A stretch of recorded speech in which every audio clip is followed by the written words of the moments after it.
प्रिय विद्यार्थियों, मैं आपका अध्यापक आनंद कुमार शुक्ल हूँ। इस कक्षा में हम लोग समास का अध्ययन करेंगे। समास क्या होता है? पहला प्रश्न तो यही है कि जब हम कहते हैं समास, और आप सबने देखा होगा आगे चल कर के जब आप विभिन्न प्रतियोगी परीक्षाओं को फेस करेंगे तो और भी इन सवालों से जूझेंगे। आपसे पूछा जाएगा कि जो पद दिया हुआ है, जो संयुक्त शब्द दिया हुआ है, उसमें कौन सा समास प्रयुक्त हुआ है। ऐसे बहुत सारे प्रश्न आपको आगे चल करके जब भी आप कंपटीशन देंगे तो आएंगे। तो पहला प्रश्न ही है कि समास क्या है। समास है जब दो पदों को आपस में जोड़ा जाता है, दो शब्दों को आपस में जोड़ा जाता है, तो जो प्रक्रिया अपनाई जाती है उसे समास कहते हैं। जो शब्द प्राप्त होता है उसे सामासिक शब्द कहते हैं। कई बार इसे समस्त पद भी कहा जाता है। समस्त पद क्यों कहा जाता है? क्योंकि दो पदों को उनके कारक चिन्ह के साथ एक निष्ठ पद में तब्दील कर दिया जाता है, परिवर्तित कर दिया जाता है, इसीलिए उस पद को समस्त पद कहा जाता है। अब प्रश्न ये है कि समास और संधि में क्या विभेद है। कोई आपसे पूछ सकता है कि समास में भी दो शब्द जुड़ रहे हैं, दो पद जुड़ रहे हैं, और संधि में भी दो शब्द जुड़ रहे हैं, दो पद जुड़ रहे हैं, तो आप कैसे अलगाव करेंगे कि यहां पर संधि है और यहां पर समास है? बहुत आसान और साधारण नियम है, बेहद आसान और साधारण नियम है कि संधि में केवल दो शब्दों का योग होता है। जब इससे पहले हम लोग संधि प्रकरण का अध्ययन कर रहे थे तो हमने संधि के विविध नियमों का अध्ययन करते हुए यह समझा था कि कैसे दो शब्दों को जब आपस में जोड़ते हैं तो उन दो शब्दों की संधि के फलस्वरूप एक नया शब्द बनता है, संयुक्त शब्द बनता है।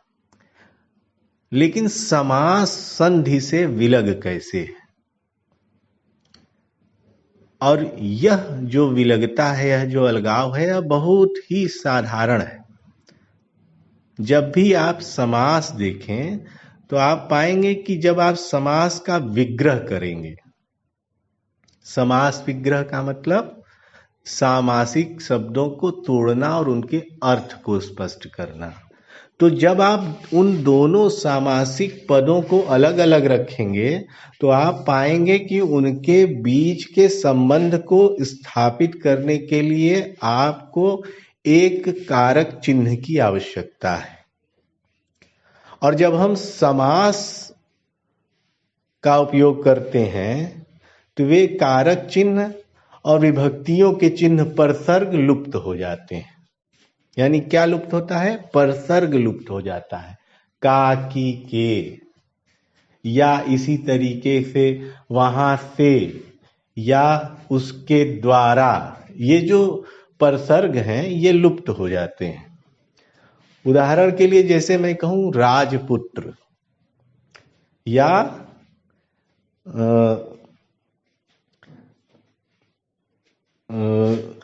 गंगा जल, मैं कहूं राजपुत्र या गंगा जल, तो इसको जब आप विलगित करेंगे, अलग अलग करेंगे, तो आप पाएंगे क्या अर्थ बनता है? राजा का पुत्र, गंगा का जल का परसर्ग वहां पर उपस्थित हो रहा है। तो जो ये कारक चिन्ह है, वे कारक चिन्ह विलोपित हो जा रहे हैं। और यही सबसे महत्वपूर्ण फर्क है यह पहचान करने का कि संधि हो रही है या समास हो रहा है। अच्छा, ध्यान दीजिएगा, जब हम संस्कृत के नियमों को पढ़ते, सुनते, गुनते हैं तो कई बार संस्कृत के नियमों में ढेर सारे अपवाद देखने को मिलते हैं। और ऐसा भी संभव है, जब आप उच्च कक्षाओं में पढ़ेंगे तो पाएंगे कि संस्कृत के तमाम शब्द चाहे संधियों से जुड़े और चाहे समास से जुड़े, वे नियम एक दूसरे से बहुत वैज्ञानिक तरीके से गुथे होते हैं और कई बार अपनी वैज्ञानिकता में ही एक दूसरे का उल्लंघन कर देते हैं। इसलिए उनकी सुचिंतित वैज्ञानिकता को समझना बेहद आवश्यक है। आप ध्यान दीजिएगा कि संस्कृत बेहद वैज्ञानिक भाषा है। आप चाहे उसकी लिपि देखें, चाहे उसकी व्याकरणिक नियमावली देखें, दोनों ही स्तरों पर संस्कृत बेहद सुचिंतित वैज्ञानिक भाषा है और इसीलिए संस्कृत नियमों से आबद्ध होकर के अपने शब्द रूपों का रचाव करती है। अब आप देखेंगे कि समास जब हम कहते हैं तो समासिक पद में दो शब्द होते हैं या दो पद होते हैं और उनका नामकरण किया गया है। जो शब्द या पद पहले आता है उसको पूर्व पद कहते हैं और जो शब्द या पद बाद में आता है उसको उत्तर पद कहते हैं। यानी फिर से अगर हम कहें तो समास की एक और परिभाषा यह हो जाएगी कि पूर्व पद और उत्तर पद का ऐसा संयोजन जिसमें विभक्तियों के चिन्ह या परसर्ग लुप्त हो जाते हैं। फिर से वही उदाहरण लग दीजिए, तमाम उदाहरण है, राजपुत्र है, गंगा जल है, इसी तरीके के जीवन भर है, सामर्थ्यानुसार, यथा सामर्थ्य है, यथा शक्ति है, इस तरीके के तमाम उदाहरण हैं। लेकिन आगे चल करके जब हम उनका अध्ययन करेंगे कि किन नियमों से आबद्ध होकर के ये शब्द या पद संयोजन निर्मित किए जा रहे हैं, तब आप ज्यादा अच्छे ढंग से समझ पाएंगे। समास कितने प्रकार के होते हैं, अगर आपको, वैसे तो बहुत आसान है, हिंदी भाषा पढ़ रहे हैं हम तो हम सीधे सीधे कह सकते हैं 6 प्रकार के हैं। अव्ययी भाव, तत्पुरुष, द्विगु, द्वंद्व, बहुब्रीहि और कर्मधारय। लेकिन इसके बारे में संस्कृत में एक सूक्ति खूब प्रसिद्ध है, आप लोग चाहें तो उसे कंठस्थ कर सकते हैं। यह सूक्ति है, द्वंद्वो द्विगुरपि चाहम मद गेहे नित्यमव्ययी भाव तत्पुरुष कर्मधारय ये नाहम श्याम बहुब्रीहि। फिर से पढ़ता हूं, द्वंद्वो द्विगुरपि चाहम मद गेहे नित्यमव्ययी भाव तत्पुरुष कर्मधारय ये नाहम श्याम बहुब्रीहि। यानी कुल 6 भेद स्पष्ट कर दिए गए हैं। कौन कौन से 6 भेद बताए अभी? अव्ययी भाव, तत्पुरुष, द्विगु, द्वंद्व, बहुव्रीहि और कर्मधारय। अब हम क्रम से हर एक भेद का अध्ययन करेंगे। सबसे पहले मैंने कहा अव्ययी भाव।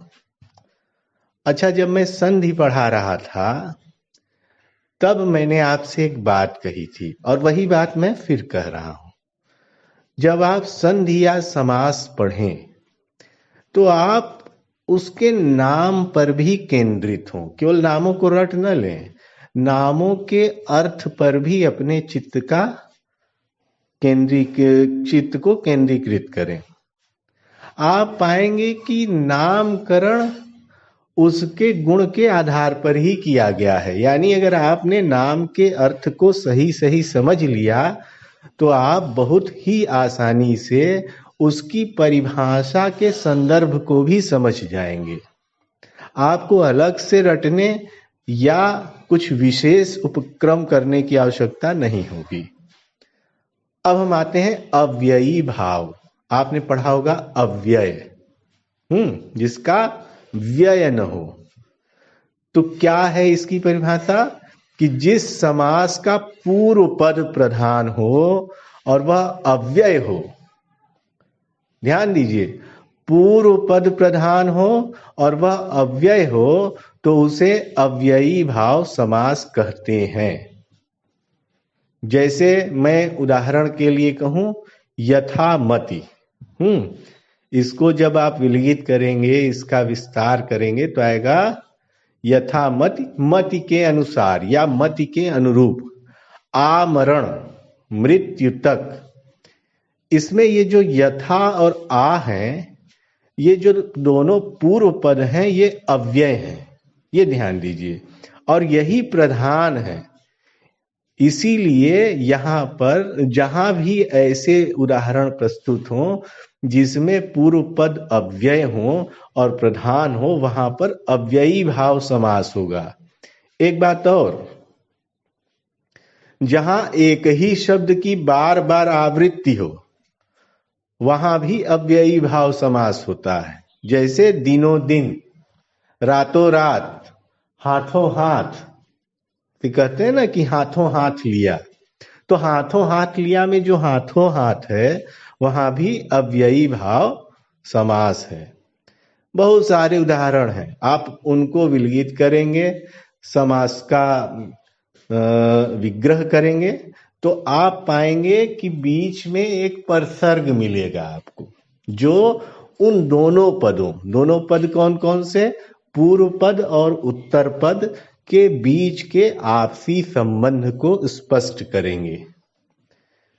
उदाहरण देते हैं और समझते हैं। आजीवन, जीवन भर। यथा सामर्थ्य, सामर्थ्य के अनुसार। यथा शक्ति, शक्ति के अनुसार। यथा विधि, विधि के अनुसार। यथा क्रम, क्रम के अनुसार। भर पेट, यानी पेट भर कर। हर रोज, हर रोज जब कहेंगे तो रोज रोज। हाथों हाथ, हाथों हाथ लिया, हाथ ही हाथ में लिया। मतलब कई बार होता है ना कि आप किसी चीज को 100 लोग हैं वो जमीन पे नहीं जाने दे रहे हैं, मतलब एक क्षण के लिए भी छोड़ नहीं रहे, तो उसको कहते हैं हाथों हाथ लेना, बहुत उत्साहित होकर के उसको ग्रहण करना। रातों रात है, कहते हैं ना कि अपराधी वहां से रातों रात फरार हो गए या भाग गए। तो रातों रात मतलब रात ही रात में, दिन का या उजाले की उन्होंने प्रतीक्षा ही नहीं की, वे रातों रात भाग गए, फरार हो गए। प्रतिदिन यानी प्रत्येक दिन। प्रति एक दिन, प्रत्येक दिन, प्रतिदिन। बेशक, ये जो बेशक है ये सब फारसी के उपसर्ग हैं। जो बे है, ला है, जैसे कहते हैं ना ला इलाज, ला इलाज। हाँ, बेशक, तो ये जो बे है, ला है, ये सब फारसी के उपसर्ग हैं, या यहां पर कहें तो पूर्व पद हैं, और इनमें भी वही नियम लागू होता है जो हमारे संस्कृत के शब्दों में हम लागू करते हैं। बेशक, बेशक तो संस्कृत का शब्द नहीं है, न बे है न शक है न बे, बे उपसर्ग तो कहीं से संस्कृत का नहीं है, लेकिन यहां भी हम वही नियम लागू कर रहे हैं, क्योंकि वहां भी जो फारसी भाषा है वहां भी यही नियम लागू हो रहा है एक संदर्भ में, बिल्कुल हूबहू नहीं। ऐसा मत समझ लीजिएगा कि मैं कह रहा हूं कि फारसी और संस्कृत बिल्कुल एक भाषा है। कई बार भाषाएं नियमों के स्तर पर आपस में एक रूपता प्रदर्शित करती हैं, लेकिन यह भाषा की मूल प्रकृति के अनुरूप होता है। जहां तक भाषा की मूल प्रकृति के अनुरूप नियमों की एक रूपता संभव है, वहीं तक नियमों में एक रूपता दिखाई पड़ती है। जैसे ही भाषा की मूल प्रकृति उन नियमों के विरुद्ध होने लगती है तो तुरंत नियम भी बदल जाते हैं। फारसी तो बहुत दूर की भाषा है, आप संस्कृत और हिंदी के बीच का फर्क जब देखेंगे तो वहां ही पाएंगे कि हिंदी भाषा वहीं तक संस्कृत का अनुसरण करती है या संस्कृत के व्याकरणिक नियमों का अनुसरण करती है, जहां तक उसकी मूल प्रकृति को बाधा नहीं पहुंचती। जैसे ही हिंदी की मूल प्रकृति को या हम हिंदी आज करें तो उसका एक संदर्भ खड़ी बोली हिंदी भी है, क्योंकि मानक हिंदी के तौर पर हम जिस हिंदी का उपयोग कर रहे हैं आज आधुनिक काल में, वह खड़ी बोली हिंदी है। तो खड़ी बोली हिंदी के व्याकरणिक नियम वहीं तक संस्कृत के व्याकरणिक नियमों का अनुसरण करते हैं जहां तक हिंदी भाषा की मूल प्रकृति को क्षति नहीं पहुंचे। जैसे ही क्षति पहुंचने लगती है या वे नियम हिंदी की मूल प्रकृति के विरुद्ध होने लगते हैं, हिंदी भाषा अपने नए नियमों का प्राकट्य करती है, फिर भाषा में विलगाव उत्पन्न होता है और ऐसे ही भाषाएं अलग अलग हो जाती हैं। बहुत ढेर सारे नियम हैं भाषा विज्ञान में, उनको आप पढ़ेंगे बाद में कभी, अभी हम उसकी चर्चा नहीं करते हैं। ऐसे ही निडर, निस्संदेह, अब आप ध्यान दें, संदेह के बिना। निस्संदेह हमने संधि में भी पढ़ा था, निसंदेह याद हो आपको, तो यह कौन सी संधि है? निधन संदेह। 3 प्रकार की संधियां हैं, स्वर संधि, व्यंजन संधि, विसर्ग संधि। तो निधन संदेह में विसर्ग संधि आएगी। निस्संदेह, नियम याद कीजिए। प्रतिवर्ष, अब मैंने कहा ना कि दोनों चीजें मिलती हैं, तो निस्संदेह में संधि भी है और समास भी है। नियमों की व्यवस्था के किस द्वार से आप भीतर प्रवेश कर रहे हैं, इससे आप समझ पाएंगे कि आप संधि पढ़ रहे हैं या समास पढ़ रहे हैं। प्रतिवर्ष, प्रत्येक वर्ष। आमरण, मरण तक। खूबसूरत, खूब यानी ढेर सारे, और सूरत, सुंदर सूरत वाली, अच्छी सूरत वाली। अब देखिए अव्ययी समास की पहचान क्या है, आपको अभी तो काम आएगा ही, याद रखिएगा। यह बात आगे बहुत दूर तक काम आने वाली है, इसलिए आप लोग इस कक्षा को और इस समास के ज्ञान को अच्छे से ग्रहण करें। जब भी आप कोई कंपटीशन देने जाएंगे तो वहां पे आपसे ये सवाल पूछे जाएंगे। तो अव्ययी समास की पहचान कैसे करेंगे? पहली पहचान यही है कि इसमें समस्त पद अव्यय बन जाता है, यानी समास लगाने के बाद उसका रूप कभी नहीं बदलता और इसके साथ विभक्ति चिन्ह भी नहीं लगता। जैसे अभी हमने जो उदाहरण दिए, तो ऊपर के सभी शब्द हैं और जैसे हमने कहा निडर, डर के बिना, इसमें नि अव्यय है, लेकिन जब निडर कहेंगे तो निडर स्वयं में अव्यय के रूप में परिवर्तित हो जा रहा है। जैसे हम कहें प्रतिवर्ष, तो प्रति अव्यय है, लेकिन जब प्रतिवर्ष के रूप में हम एक सामासिक पद निर्मित कर रहे हैं तो प्रतिवर्ष स्वयं में उस प्रधान पूर्व पद के प्रभाव से संपूर्ण अव्यय में परिवर्तित हो जा रहा है। यह परिवर्तन आपको समझना होगा, समझे? अब आते हैं दूसरे समास पर, जो समासों की दूसरी कोटि थी, यह है तत्पुरुष समास। वैसे तत्पुरुष समास को कई तौर पे पढ़ाना पड़ेगा, क्योंकि इसमें विभक्तियों के अनुसार भी भेद हो जाते हैं, 6 भेद हो जाते हैं, तो उसके लिए एक लंबी क्लास लेनी पड़ेगी अलग से। तो हम अगली क्लास में तत्पुरुष समास पढ़ेंगे, ठीक है? इस क्लास में भी इतना ही। धन्यवाद।